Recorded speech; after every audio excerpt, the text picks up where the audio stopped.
got a friend in me.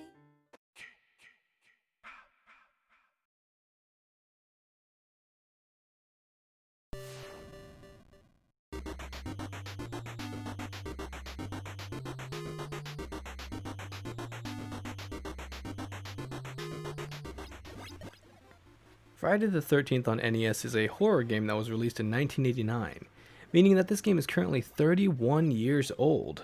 Feel old yet, millennials? Published by the infamous LJN, or... And that's right, it's by the same company. We're not gonna say who it is, but it stands for Laughin' Jokin' Numbnuts.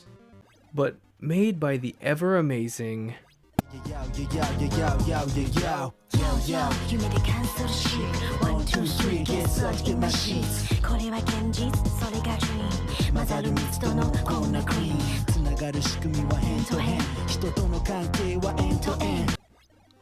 That's right. Atlas, one of the great kings of JRPGs, made this game. So that must mean it has to be good, right? Hello, darkness, my old friend. I've come to talk with you. Let's take a dive into this game and find out.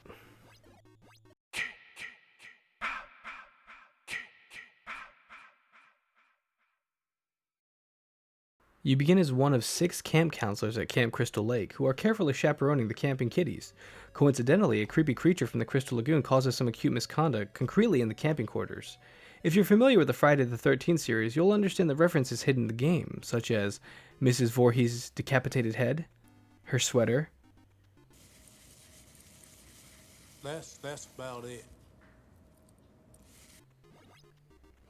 I'm not as familiar with the Friday series as I am with Nightmare, but I do know that by the time this game was released, they were already on Friday the 13th Part 8, Jason Takes Manhattan.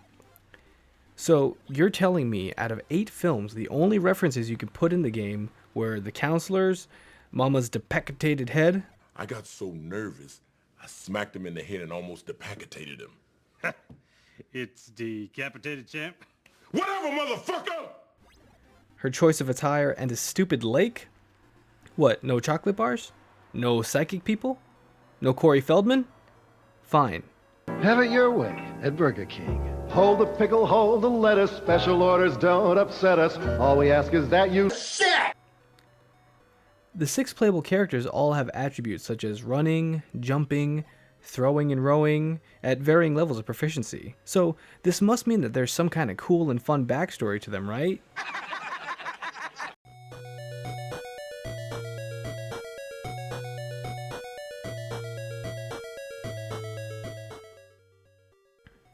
To be fair, the game itself doesn't look too bad. The backgrounds are nice to look at and gives you a clear sense of being around the lake.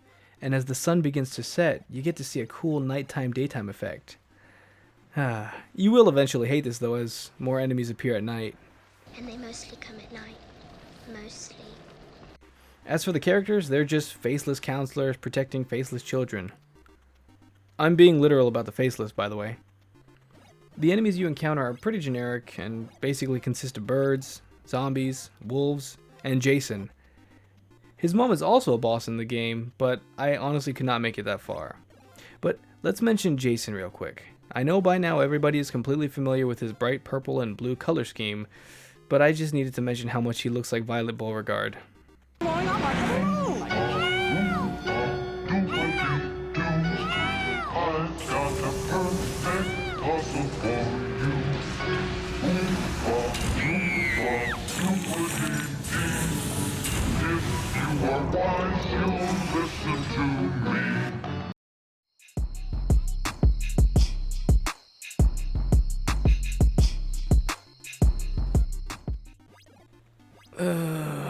Man, I know this is going to be a short segment. Okay. The audio in the game is, well, audible. What more can I say? The music that plays when you're walking around outside the lake or inside a cabin is actually decent, but nothing more than a 15-second loop track.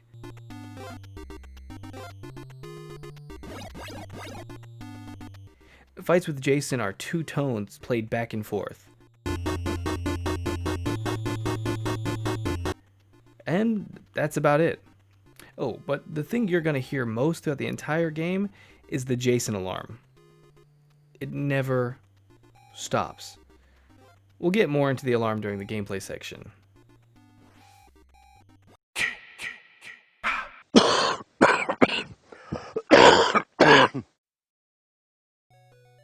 Oh, look, here we are.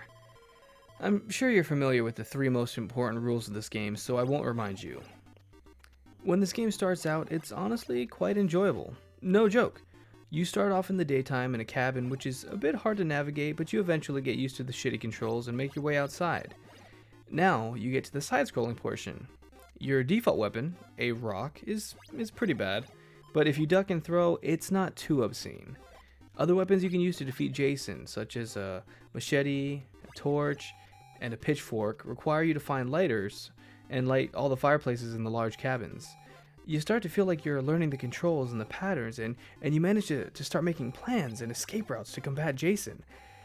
And then you realize your plans don't mean shit, and you can't really do anything because every time you do, the fucking Jason alarm goes off, so you have to fucking go down to the goddamn cabin again and play another game of knifey spoonsy with the fucking purple bastard just to take a single pip off his pip bar and make him run home to headless mommy. Then you try heading into the woods to see what else is new, only for the Jason alarm to go off again, forcing you to go to a cabin that's only accessible by rowboat because there's fucking counselors decided the fucking kids should stay in the cabin in the fucking water. You're being stalked by a fucking Michael Phelps Jason, forced to take hits when his shark pedals through the water, taking damage, and the only way of healing yourself are these magically spawning potions, vitamin bottles, but that are only used when your health bar is emptied. So what's the goddamn point? Hallelujah! Holy shit! Where's the Tylenol? I think that just about sums everything up. Did I miss anything? Is it even worth it to mention even if I did? No. The style of gameplay was so RNG and complicated that I honestly didn't even use save states because I legitimately believed they wouldn't help me at all.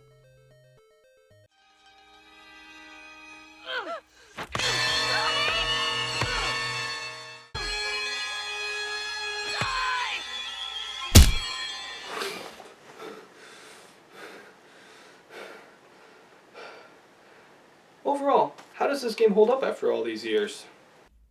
To be perfectly honest, I had always thought that this game was going to be better and more enjoyable than A Nightmare on Elm Street, and boy was I wrong. This game started out strong and entertaining, but after the 5th or 6th continue, it really feels like no matter what you do, you can't win. And you and your friends are dead. I feel like this speaks to the films as well, with the Nightmare game being more enjoyable than this game. I always felt like the Nightmare films were more enjoyable because each film brought something new, while the Friday series, no, not that one, had copied the same formula with each sequel, with only 1, 4, and 7 being the standout films. 3 out of 10 is not a great score to have, guys. This also explains why there's little to no references from the film in the game.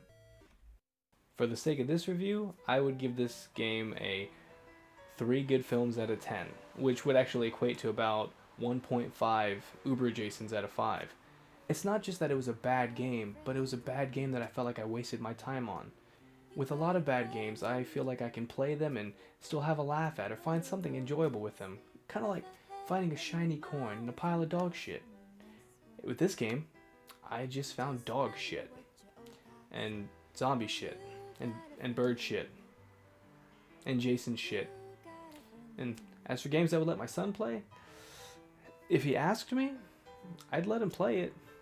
But if he never asks, I would protect him from this game. As for nostalgia value, I don't really have any for this game, but the only nostalgia I can see coming from this game is memories of pain and sorrow as some poor kid rented this from the movie store and realizing he just wasted his money. Hello, darkness, my old friend.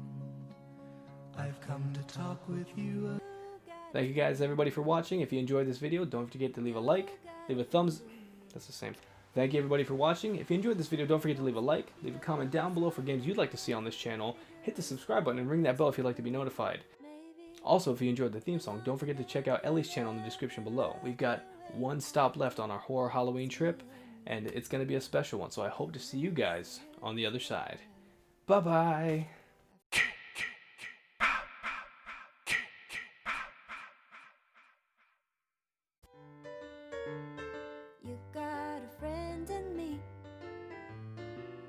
You got a friend in me. You got troubles, I got him too. There isn't any